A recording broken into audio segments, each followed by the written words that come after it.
Bienvenue dans votre magazine Si on sortait, une nouvelle édition à l'espace culturel Rony-Cooter à Grenay pour une spéciale centenaire de l'armistice de la Grande Guerre, mais aussi l'indépendance de la Pologne. Moi, j'ai trouvé l'entrée. Allez, on y va.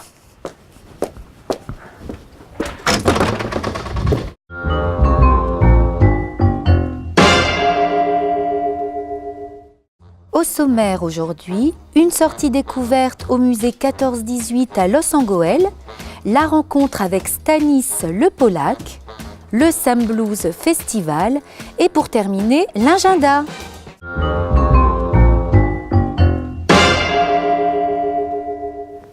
Pour ces commémorations, une belle visite à faire au musée 14-18 à Los Angeles. Tout de suite, le reportage.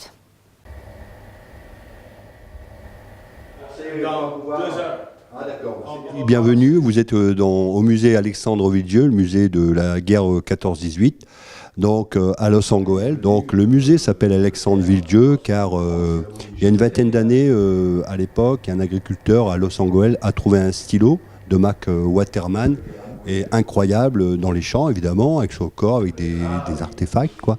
Et ce stylo fonctionnait encore avec son encre d'origine. Ici, sur le territoire, il y a eu 3 grandes batailles. Il y a eu des moments quand même, des gens célèbres quoi, qui ont été tués. Le plus célèbre, c'était bien sûr le frère de la reine-mère d'Angleterre, Bob Lyon, qui a été tué à la bataille de Loos. Il y a eu quand même le fils de John Kipling. Après, on a d'autres histoires, comme l'histoire du footballeur de Loos avec le ballon de foot. Voilà, beaucoup de choses quoi. Et on nous donne tous les ans, on nous donne des objets, et tous les objets que vous voyez dans le musée ont été donnés par la population ou trouvés dans les champs ou par les agriculteurs. Vous pouvez trouver évidemment des armes, des balles, vous pouvez trouver des barbelés, des poignards, des baïonnettes Rosalie, vous pouvez trouver des Livens ou des mortiers. Vous voyez les mortiers ici qu'on voit ici complètement détruits. Alors ces fusils, vous voyez, fusil qui a été trouvé dans les champs régulièrement, c'est souvent à cette époque maintenant, en novembre, décembre, janvier, février, quand les agriculteurs retournent leurs champs, on nous apporte des objets techniques, des restes de la Première Guerre mondiale. Ici, on a un hôpital de Lens, un grand hôpital, les Français sont en train de l'État français, des millions d'euros. Et donc nous allons faire une exposition du 5 au 13 novembre 2018, donc de 14h à 17h. L'exposition est visible par tous, par les écoliers, les écoles primaires, les collégiens, pour le programme de 3e. On va pouvoir vous montrer, disons, des panneaux, bien sûr, des grandes batailles, des hommes célèbres. Il y a aussi des aquarelles de Max Gelsen. On va exposer les aquarelles du bassin minier. La ville de Lens, il y en a une sur Los Angeles, il y a Auchy, il y a toutes les villes qui ont été occupées, disons, par les Allemands. On va exposer, bien sûr, comme tout à l'heure je vous l'ai dit, les gens célèbres. Sur Émile Moureau, j'ai une photo prise par un Allemand, qui a été prise par un Allemand ici à Los. Donc notre exposition est visible du 5 au 13 novembre 2018, de 14h à 17h.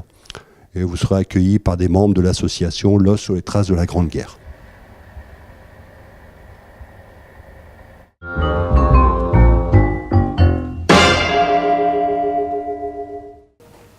Je rejoins Henri Duzinski, auteur et comédien. Il sera dans la peau de Stanis Pawlak le Polak ce dimanche 11 novembre à Rony-Cooter à Grenay. Bonjour Natalka. Bonjour Henri. Ça va bien ? Ça va bien, on est bien installé ici, belle salle. Très belle salle. Avant de parler de ton spectacle, tu fais partie de Polka Cabaret. D'où ça vient, cette troupe ? Quand est-ce qu'elle est née ? Tu as quand même compris le jeu de mots entre polka et cabaret. Il y a une grande culture théâtrale en Pologne, c'est l'art du cabaret, où ça peut être à la fois la satire, mais ça raconte l'actualité, mais avec beaucoup d'humour et de décontraction, et avec beaucoup de liberté. Ça a toujours existé dans la culture polonaise. Et polka pour la Pologne. Donc on appelait ça Polka Cabaret. C'est une association que nous avons créée avec un groupe d'amis, où nous faisons la promotion de la littérature, de la photographie, le cinéma, la poésie et le théâtre polonais. D'accord. Ou franco-polonais. Et du coup, ce week-end, vous jouez un spectacle ici à Grenay, Stanis Pawlak le Polak. Bien sûr. Alors c'est une coproduction, Natalka. Polka Cabaret et l'espace Rony-Cooter. Sans l'espace Rony-Cooter, nous n'aurions jamais pu monter ce spectacle très professionnel, avec une scène, avec des éclairages, avec du son, Et puis c'est une coproduction, nous avons partagé ensemble les frais, c'est même plus Ronnie Cooter qui a investi que nous. Nous avons apporté la partie culturelle, en matière première. 11 novembre, une grande date. Bah oui, le 11 novembre, vous le savez tous, à 11h du matin, le clairon sonne, les armes se taisent, mais une voix s'élève en Europe, celle de la Pologne, enfin libre et indépendante, après 123 ans d'occupation par les Russes, les Austro-Hongrois et les Prussiens, c'est-à-dire les Allemands. Voilà. Et la conséquence directe de cet armistice, de ce cessez-le-feu, la renaissance de la Pologne, c'est qu'il y a eu une arrivée massive d'environ 300 000 Polonais dans les mines de charbon du Nord et du Pas-de-Calais, parce que la Pologne ne pouvait pas accueillir tous ces néo-Polonais, le pays n'était pas encore tout à fait organisé, et rester en Allemagne, ça devenait compliqué. Donc il fallait partir. Et ici, les puits de mines avaient été noyés, dynamités par les Allemands, et il fallait une main-d'œuvre qualifiée. Or, ces Polonais avaient travaillé notamment en Westphalie, où ils étaient mineurs, ce qui explique l'arrivée massive des Polonais à partir de 1919, et je suis un fils de cette immigration.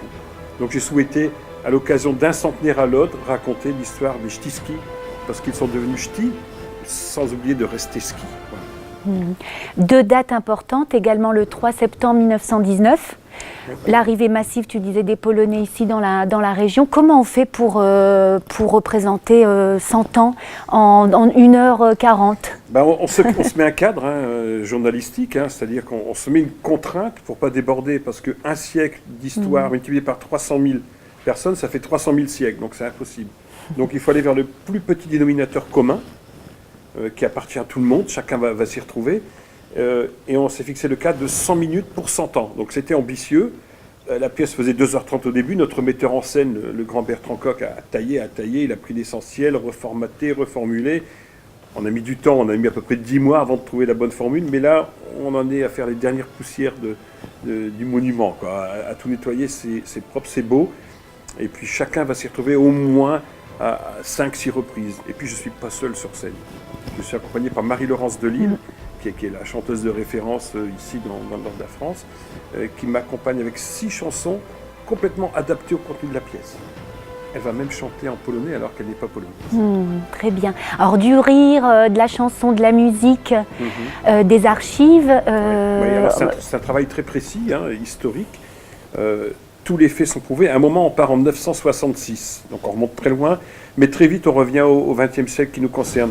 On part du baptême de la Pologne, Mieszko Ier en 966, et on arrive jusqu'en 1795, quand la Pologne est rayée de la carte.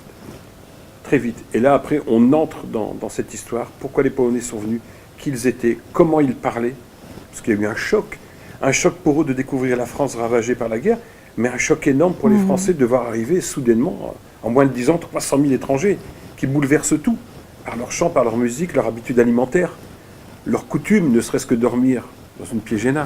Bien au chaud. Et plein d'autres choses. Alors tout le monde connaît les Kluski, les Roladés maintenant, mais on en parle, mais pas que ça. Il y a eu des moments dramatiques. Je ne supporte pas que des gens s'approprient cette immigration, comme vous voulez, en disant qu'elle est belle, elle est bonne, elle est propre par rapport à d'autres. C'est faux. C'était compliqué et douloureux. Il ne faut surtout pas opposer des migrations à d'autres, surtout dans le contexte actuel. Vous voyez où je veux en venir. Donc je raconte sans parti pris, mais de manière journalistique, objective, l'ensemble de ces 100 ans, et j'y prends du plaisir. Et puis, on va se retrouver dans la pièce, en tout cas, même si on a des origines polonaises, ou des amis polonais, d'origine polonaise, on va s'y retrouver. On va tout de suite l'annoncer que c'est complet, Henri. Ah, c'est complet. Alors, pour le dimanche. Le premier défi, Natalka, c'est quand j'ai dit au responsable de Ronnie Cooter, on va jouer le 11 novembre, ils m'ont dit, attends, le 11 novembre, c'est l'armistice, c'est férié, personne ne va venir. Mais on te fait confiance, c'est ça qui est bien ici. On m'a fait confiance. Et quand ils m'ont annoncé fièrement les 2 séances, 15h, 20h, affiche complet, c'est plus la peine d'assister, quoi. Il faut venir à Noyers-sous-Lens ou d'autres dates à Liévin prochainement. C'est la première victoire. Mais ce n'est pas une fin. C'est le début d'une tournée qui va durer jusqu'en 2019 et 2020. On va faire une quinzaine de dates à peu près dans le Nord-Pas-de-Calais. Peut-être même en Pologne. Notre objectif, c'est de jouer en Basse-Silésie, à Wałbrzych, là où des Polonais sont repartis après la Deuxième Guerre mondiale, de jouer en ch'ti, parce qu'eux parlent encore ch'ti là-bas. On les appelle les Français. En France, ici, on leur disait, c'est les Polacs. Et ils vont là-bas, après la guerre, on leur dit, voilà les Français, ils ont eu tout faux toute leur vie, c'est malheureux. Je voudrais tant aller jouer cette pièce qui est leur histoire, là-bas, à Wałbrzych, à Nowa Ruda, chez eux. C'est un objectif. Et puis dans d'autres régions de France, où il y a eu aussi des arrivées... on est prêt à aller partout. Voilà. En tout cas, on a noté la prochaine date, c'est le combien? 25 novembre, Noyelles-sous-Lens, espace culturel Victor Hugo, à 17h. Réservez vite parce que c'est presque plein. Et puis le 4 décembre, la Sainte-Barbe, Barburka, Barbara pour les Polonais. Patronne des mineurs. Ben voilà, donc les Polonais ont aussi Święta Barbara, la barbare d'ailleurs, qui tient son nom de ça. À 14h30, au Théâtre Arc-en-Ciel. Cette année, la ville de Lévin fait toujours la Sainte-Barbe. C'est une des dernières villes, peut-être la dernière dans la région, qui honore Sainte-Barbe pendant toute la journée. Et cette année, la mairie, monsieur le maire, a décidé que c'était Stanis Le Polac qui racontait la vie des mineurs français et polonais. Une grande aventure en tout cas. Bon, en tout cas, ça nous donne envie. Merci Henri. Venez nous voir, Natalka. Merci Stanis. Stanis, les deux. Actuellement, je suis plutôt dans la peau de Stanis. Il y a quelques jours, je ne m'appelle plus Henri ni Fénou, je suis Stanis. Et la nuit, j'ai des réflexes comme ça nocturnes, je répète. En tout cas, on se donne rendez-vous dimanche 11 novembre. Avec grand plaisir, Natalka. Et bonne répétition à toi. Hein. Merci. Et do widzenia. Do widzenia, do zobaczenia.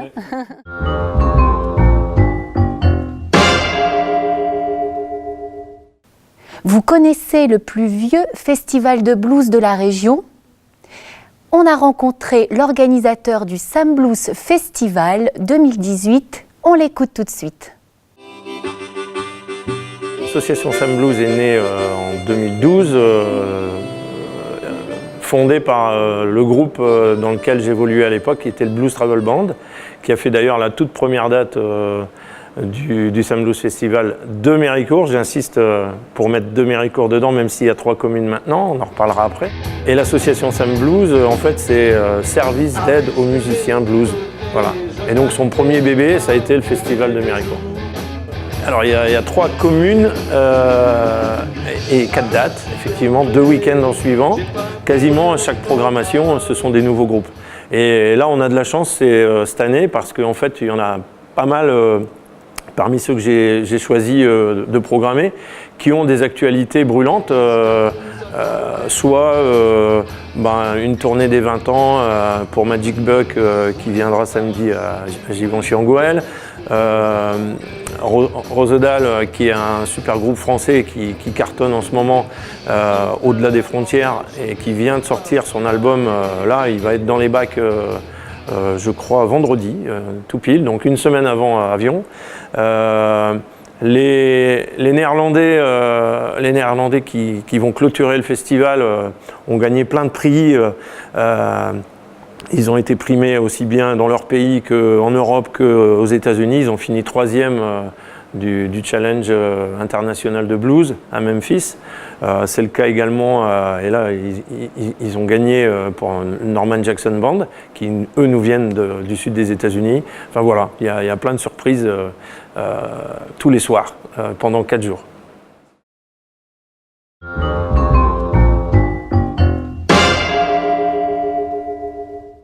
Du théâtre avec la pièce L'Armée des Silencieuses par la compagnie Rémanence ce dimanche 11 novembre à 15h30 à l'espace Jean Ferrat d'Avion. Le musée de Arnes propose l'exposition 1918 La Victoire et c'est jusqu'au 14 novembre. Toujours à Arnes, le CCJ Prévert présente la comédie musicale La fiancée du poilu le 11 novembre à 16h.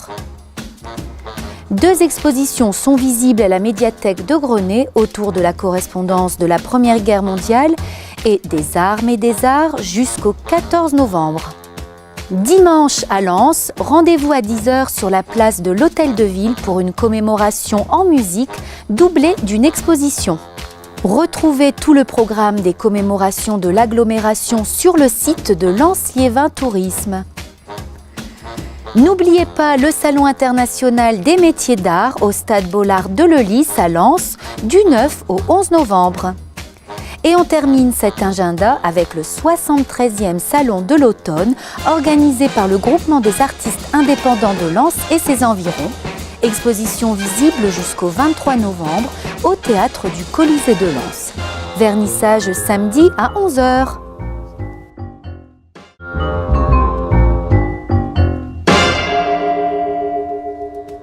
votre magazine Si on sortait est terminé. Un programme riche et varié pour le centenaire de la Grande Guerre. Quant à nous, on se donne rendez-vous la semaine prochaine sur Télé Goël.